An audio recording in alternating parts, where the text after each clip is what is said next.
My fellow Americans, I'm speaking to you tonight from behind the resolute desk in the Oval Office. In this sacred space, I'm surrounded by portraits of extraordinary American presidents. Thomas Jefferson wrote the immortal words that guide this nation. George Washington, who showed us presidents are not kings. Abraham Lincoln, who implored us to reject malice. Franklin Roosevelt, who inspired us to reject fear. I revere this office, but I love my country more. It's been the honor of my life to serve as your president.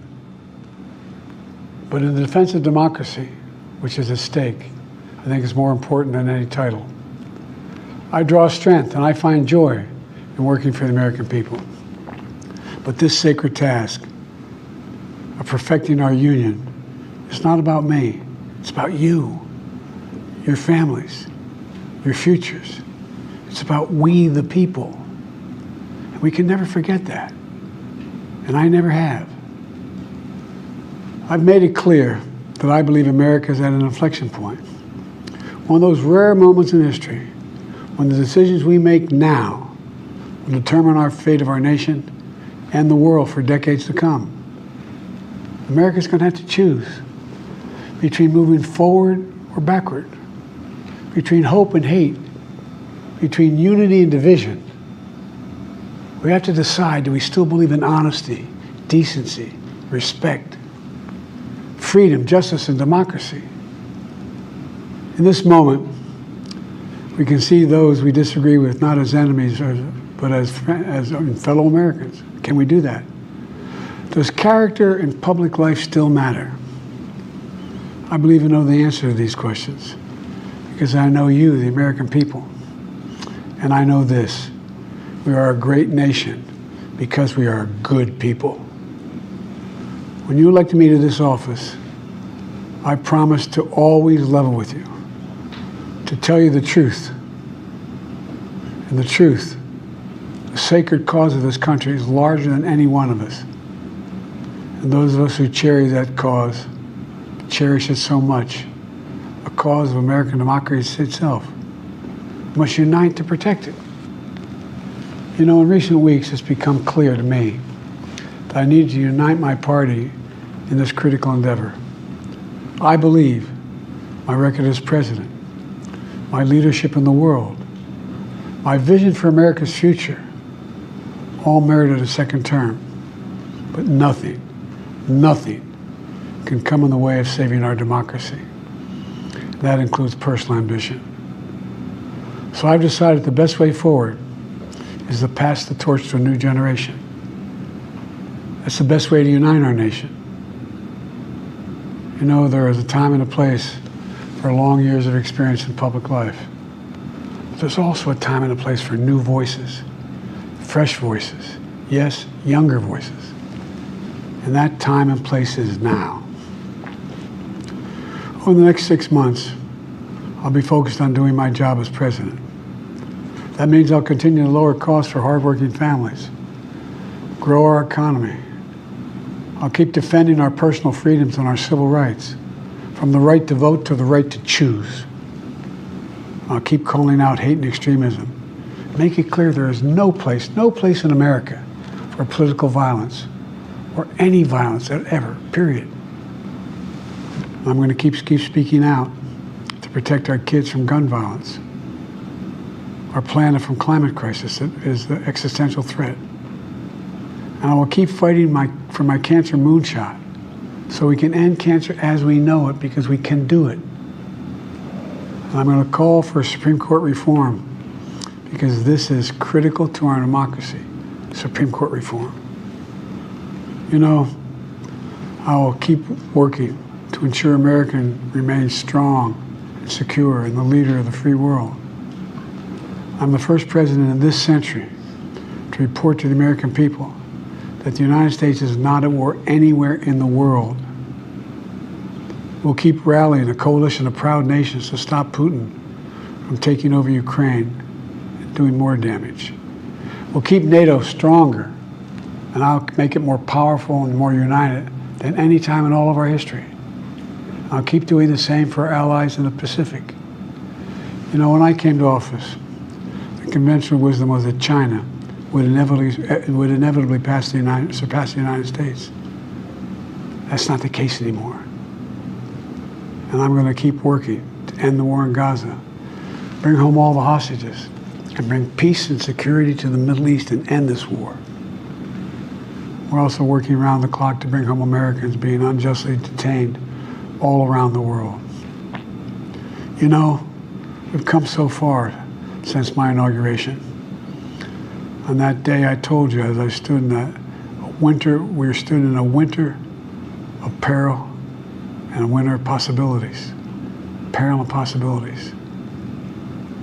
We were in the grip of the worst pandemic in the century. The worst economic crisis since the Great Depression. The worst attack on our democracy since the Civil War. But we came together as Americans, and we got through it. We emerged stronger, more prosperous, and more secure. Today we have the strongest economy in the world, creating nearly 16 million new jobs, a record. Wages are up. Inflation continues to come down. The racial wealth gap is the lowest it's been in 20 years. We're literally rebuilding our entire nation, urban, suburban, rural, and tribal communities. Manufacturing has come back to America. We're leading the world again in chips and science and innovation. We finally beat Big Pharma after all these years to lower the cost of prescription drugs for seniors. And I'm going to keep fighting to make sure we lower the cost for everyone, not just seniors. More people have health care today in America than ever before. And I signed one of the most significant laws helping millions of veterans and their families who were exposed to toxic materials. You know, most significant climate law ever in the history of the world. The first major gun safety law in 30 years. And today, the violent crime rate is at a 50-year low. We're also securing our border. Border crossings are lower today than when the previous administration left office. I've kept my commitment to appoint the first black woman to the Supreme Court of the United States of America. I also kept my commitment to have an administration that looks like America and be a president for all Americans. That's what I've done. I ran for president 4 years ago because I believed and still do that the soul of America was at stake. The very nature of who we are was at stake. And that's still the case. America's an idea. An idea stronger than any army, bigger than any ocean, more powerful than any dictator or tyrant. It's the most powerful idea in the history of the world. That idea is that we hold these truths to be self-evident. We're all created equal, endowed by our Creator with certain inalienable rights: life, liberty, pursuit of happiness. We've never fully lived up to it, to this sacred idea, but we've never walked away from it either. And I do not believe the American people will walk away from it now.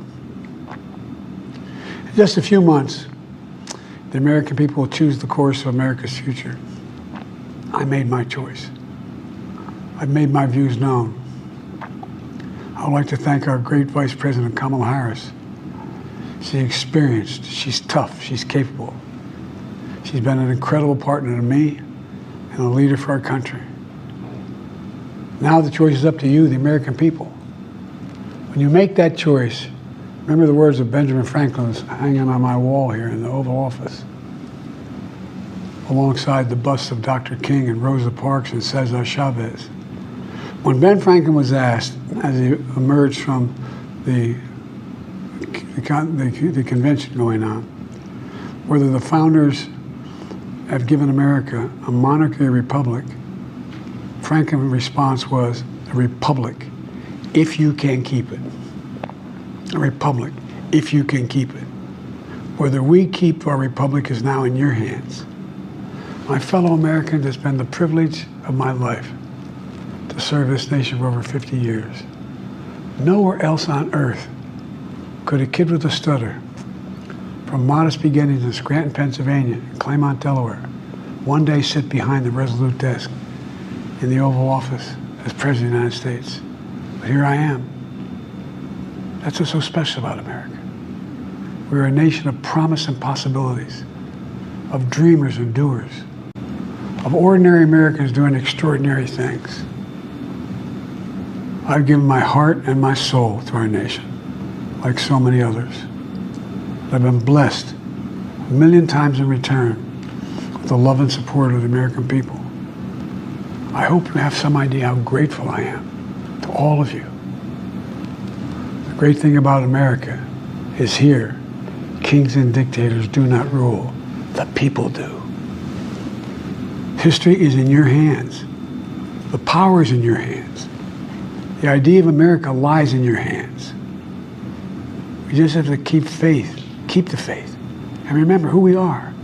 We're the United States of America, and there's simply nothing beyond our capacity when we do it together. So let's act together, preserve our democracy. God bless you all, and may God protect our troops.